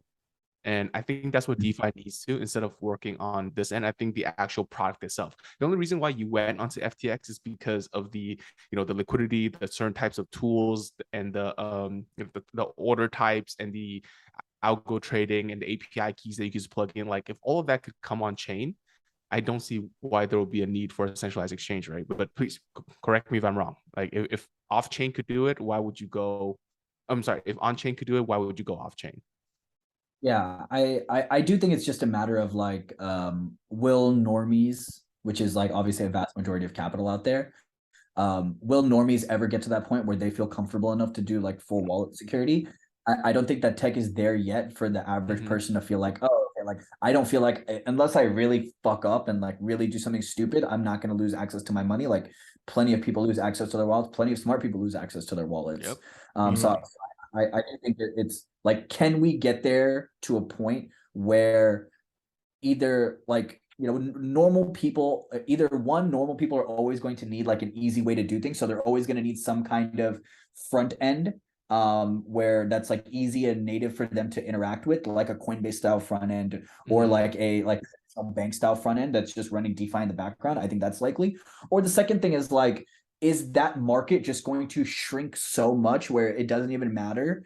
Because like, if you think about the average 16-year-old kid nowadays, when over the next 10 years, as he becomes financially stable, is he going to use a traditional bank account? Is he going to try to use like one of these online native bank accounts or like a neobank? Or is he just going to go straight to wallet? And I don't think they're going straight to wallet yet. I think what will help the 16-year-old kids nowadays go straight to wallet is going to be games. And I think if the gaming kicks off, they're gonna get their first money. It's gonna be like free to play. Oh, I won some money. I have this money in a wallet. Oh, I have to just download MetaMask. Okay, I have to write these seed phrases down. Okay, that's cool. Now I have like $100 in here. What can I do with this? Oh, I can cash it on my bank account. Or, oh, my buddy in my Discord who I play with tells me, hey, you got to buy Uniswap. And now Uniswap goes for a 5x. Now I have $500. Oh, okay. Well, now instead of using this wallet, I just want to have all my cash come in here. Now can I have a system where my direct deposits from my job go straight to my wallet? And I think that that's not as far away as we think. I think in a 5 to 10 year timeline, I think that's likely. I think you are spot on, Ishan. Like, that's why I feel like maybe money may not be the first thing to be in the wallet, but I could totally see game assets be the first thing in the wallet, right? Like skins and cosmetics and battle passes and things of that nature, for sure, like totally low bar to, you know, pass into, that people would start using that. And over time, like your example was beautiful, like people will start accruing more value to this wallet, and they'll start understanding it more and go down the rabbit hole just naturally by design. There's that big story of the kid who like he played Axie, and then he got the Axie airdrop, and then he swapped his Axie, and then he got the Uniswap airdrop, and so there was like a 12-year-old kid who like came out with like 20K at like, you know, just because doing the Axie airdrop and the Uniswap airdrop, right? Insane. And I that's right. And it's so easy to see how that could just so easily propagate into like most kids starting with a wallet rather than a bank account. Yeah. And I can't like reiterate more like how much this shit has to grow. Like DeFi TVL's 56 billion. Yeah. If this is going to be the foundation for the global economy, there's such an incredible amount of upside. But to get there, like, yeah, we need to have the proper UI and infrastructure for retail. And we also need like the proper tools and, you know, dashboards for institutions that want to get into it as well. The institutions will probably take a break for a while after this whole fiasco. But like, you know, I think like one way like people should think and it's like, oh, like they're making just like crypto only like institutional like dashboards and things. Like, you know what institutions want? They want everything. They don't want just crypto. So I think like the key would be like to build like something that has like stocks, bonds, and crypto like all in like one package. Yeah, and I think one of the last things I really want to like hit is like, I don't think the contagion here is going to be as bad as the Luna contagion, because there's not as much leverage in the system as there was at that time, right? Like, I mean, everybody you knew was levering up with Luna or just levered up in the market in general at that time, right? Like, Degen box. with right, like, yeah, people were doing the degen box, right? People were you know, collateralizing their Luna to borrow UST to put into Anchor, and like everybody was, you know, like, you know, your average Joe had like a MakerDAO vault, like, you know. I don't think I think all that leverage has already been flushed out of the system for the most part. Like I don't know. Do you know anyone like me personally? I was levering up pretty hard back then. Now I'm not levered up at all. Like, I think people are still kind of overall scared of the market. So the average person not really levered up right now. So I think that this could just be a clean washout. Like, yeah, there's going to be contagion, but that's contagion from people that have like already a lot of risk with FTX. I don't think it's going to be like a huge, just consistent like month of cascades that are just going to take us down in like a $500 ETH. I think most of the levers are already out of the system, which is why I think that institutions are going to be gone for a little bit, but I don't think they're going to be gone forever, because they had already kind of hit their lick with like with Luna, and they've already kind of licked their wounds. Like, you know, it's not like some of these, you know, big TradFi institutions were like mega levered up right now in Solana and stuff. Like, I think a lot of the Solana's locked, right? So like, you know, no one ever realized some of those, like, you know, when Solana hit like $240 or whatever, like no one was realizing those gains. Every time. Not as much. Happens every time. I mean, I actually, Sean, like I don't think it's economic debt that's kind of weighing on their head. It's more like, I think, mental debt. Yeah. Like trust debt that, you know, would kind of make them. This is a second thing, like a second fraud that happened in the span of 4 months, right? Yeah. And run it back. Yeah. I guess back in the worst way. Yeah, I agree. Guess my point is, sophisticated investors are still probably going to see like the DeFi value prop, and they might be able to see that, oh, like DeFi worked perfectly fine, right? Like, yeah, you know, Alameda had to pay back Spell before they paid back anybody else, right? Or else they were going to lose all. It was going to, you know, go down even more, right? So I think like, yeah, there's definitely going to be a pause. I don't think the pause is going to be as long. I think people that were already grossed out by Luna are definitely out. And I think anyone that was hanging around, especially in the Solana ecosystem, is probably out. But I think like, you know, like your sophisticated, like your Goldmans and your JP Morgans that are more looking at DeFi than CeFi already, might not be as out. But totally speculative. I could be completely wrong. We could not see a single institution dump another dollar in here for a decade, right? Yeah. But yeah, it's getting that time to the hour where we're gonna like wrap up. I guess like, do you have like any like final thoughts or like anything like you want people to know, or like any like where you see the market going from here? Like, the floor is yours. Yeah, Yeah, I think like the thing that I just want to stress the most is like DeFi is the winner, right? And it might not seem like that right now.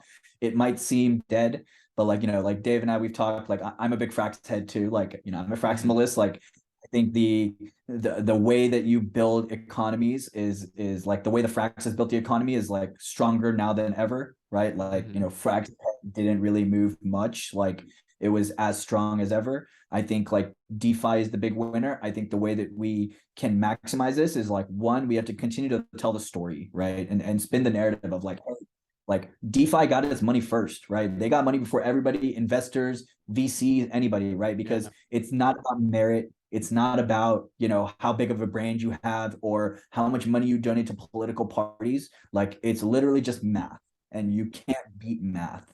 And as long as we kind of keep that narrative going and continue to build, I think like, stick along for the ride. Like I know it's kind of tough to see the tunnel, but if you stick around, like me personally, what got me really into the space and got me really passionate about the space was the conviction in the technology. I have so much respect for people that have for the tech. Let's go in it for the tech.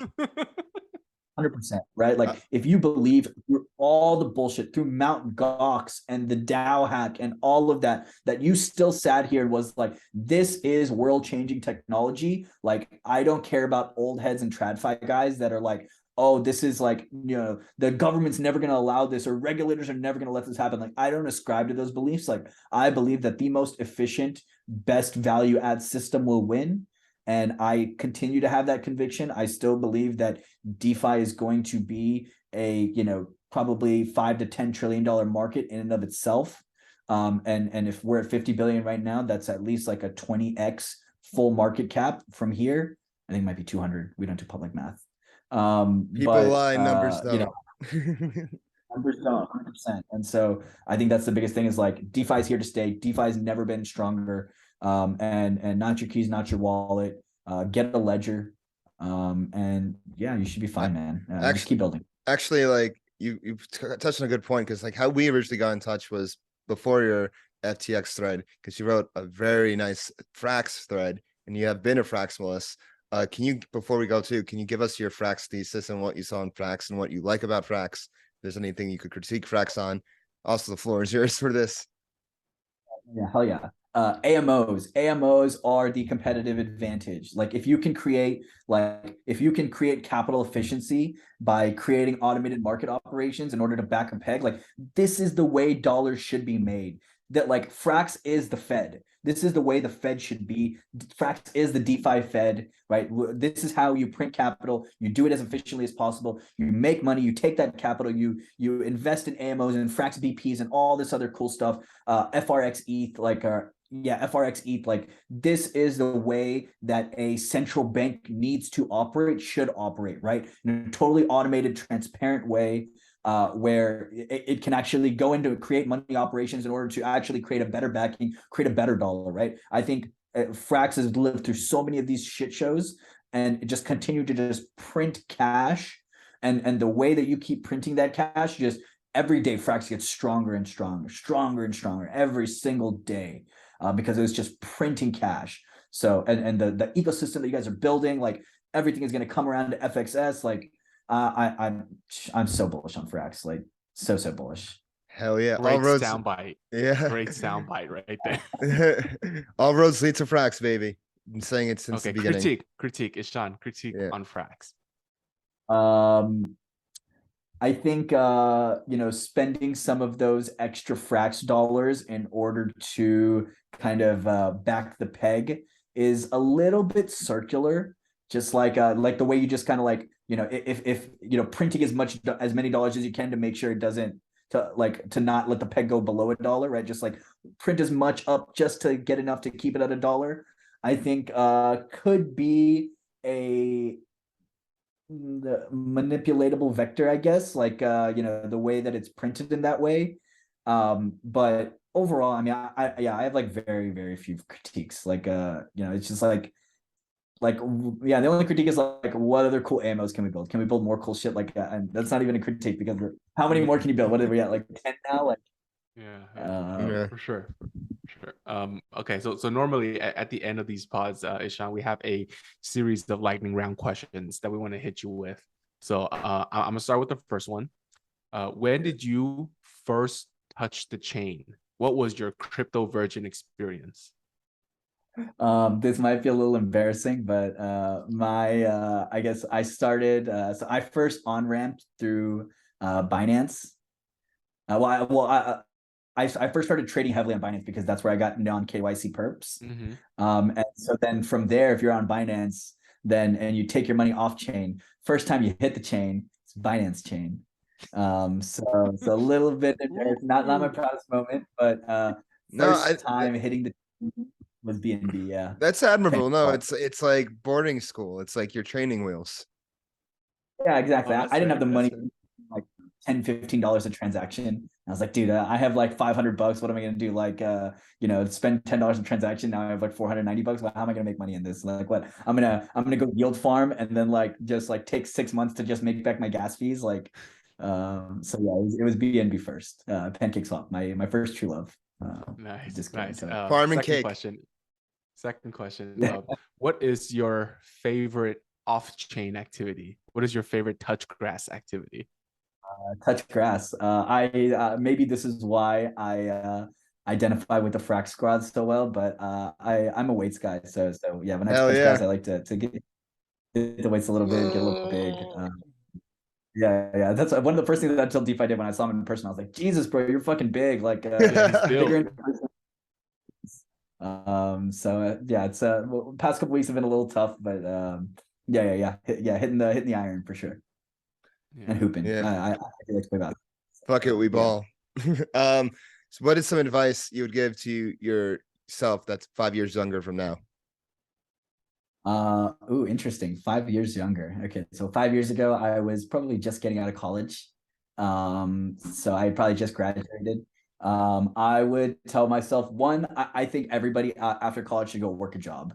I think you should work for somebody just to kind of understand, if anything, one, understand corporate structure, right? Because if you want to build a big business, you probably have to understand how successful people run their business. If you don't have much exposure to like how a Fortune 500 or something like that works, like understanding that corporate hierarchy, or just working for somebody who you respect and you want to learn from, like even if he owns like a medium-sized company or something like that, like go out there and work for somebody, because there's still, when you get out of college, you still have such a big knowledge gap to actually start your own business and like actually start to do things yourself. So go work for somebody, go learn from somebody smart. I had the opportunity to learn under, Amanda really well, Amanda Cassett. I mean, she's one of the smartest people in the space, like bar none. And so like learning under Amanda has like totally changed my career, like not even close. And she's been so supportive and awesome.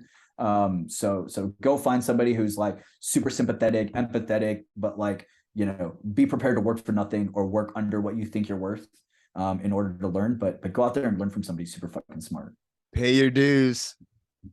For sure. And last question to wrap up here is, what would you be doing professionally if you weren't in crypto? I'd probably still be doing private equity. My family's background was in like gas stations, convenience stores. So I grew up, from I was like probably 15, I'd been like working and managing gas stations.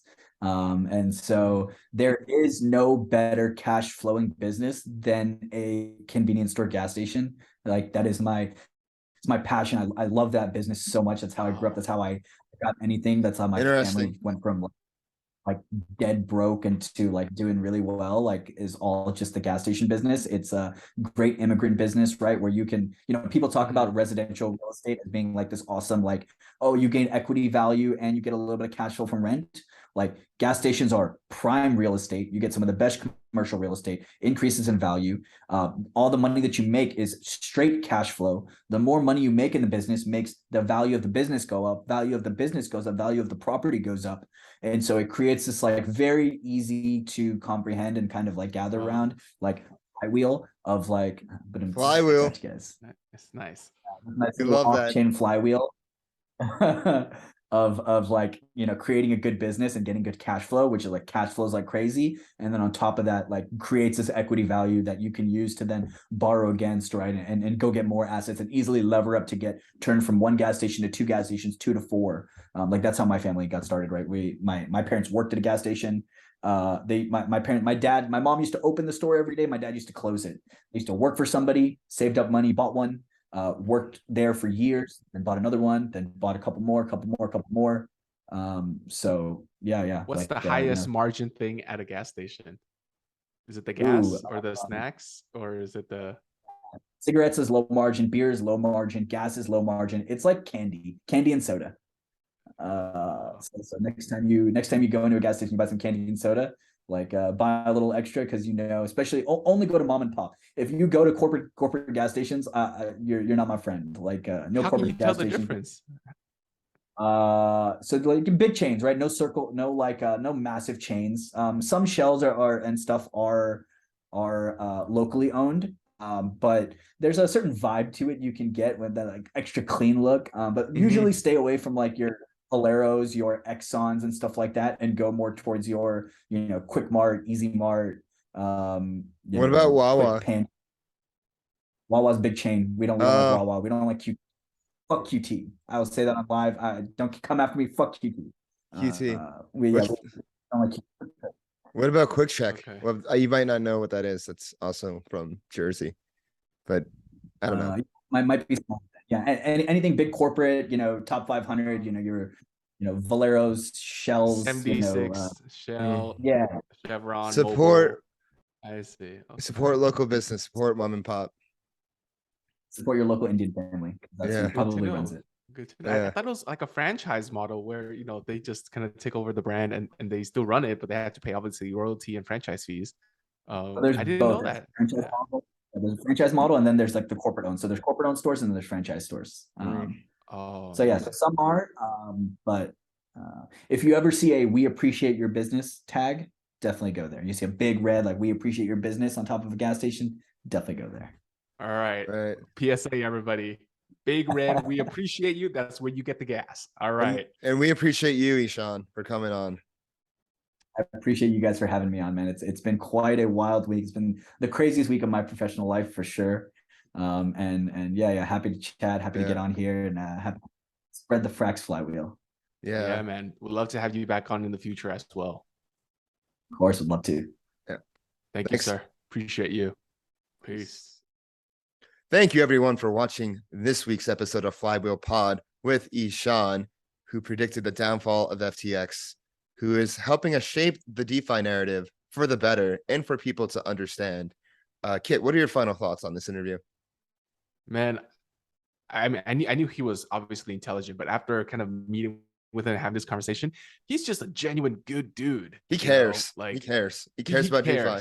Yeah. He's and a like real one. Like, yeah, you know, he comes from an immigrant family and like, dude, he's a real one. I really thoroughly enjoyed the conversation and I can't wait to have him on again. Honestly, like there's so many grifters and scammers and like people that like, you know, may appear to be the messiah in the space.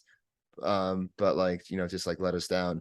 But like it's people like Ishan that like make me want to keep working in this industry, because I know there's people out there that genuinely care, that actually like want to see DeFi proliferate for, you know, way bigger than it is now. And like I think we all are all in on DeFi. We're all in on Frax.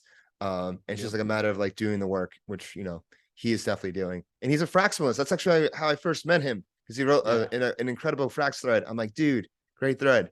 Like we've got to and so it was cool having him on. Yeah, absolutely. And I love how he also gave advice to people to like, you know, just in this bear market, one thing, contribute. No matter what it is, contribute. And you know, that's just human nature too. Once you start pouring yourself into something, you just start sticking around more. And like Dave said during the pod, showing up is 80%. So just get out there, stay active and contribute. And you know, we'll see you on the other side. We'll be here every week. So if, you know, if you need a community to join, there's always our Telegram at Flywheelpod. Join us, jump in there and chat with us and just shoot the shit. You know, we love this stuff. We love the DeFi innovation. We're vibing. And, you know, and we about it. Yeah. And if you want to keep up with us, don't forget to hit that bell button, like, comment, subscribe to us on YouTube. Don't forget to follow us on Twitter at Flywheelpod. Join our Telegram at Flywheelpod. You can keep up with me on Twitter at DeFi Dave 22. You can keep up with me at 0xcapital_K. And we'll see you next week. Peace. Peace.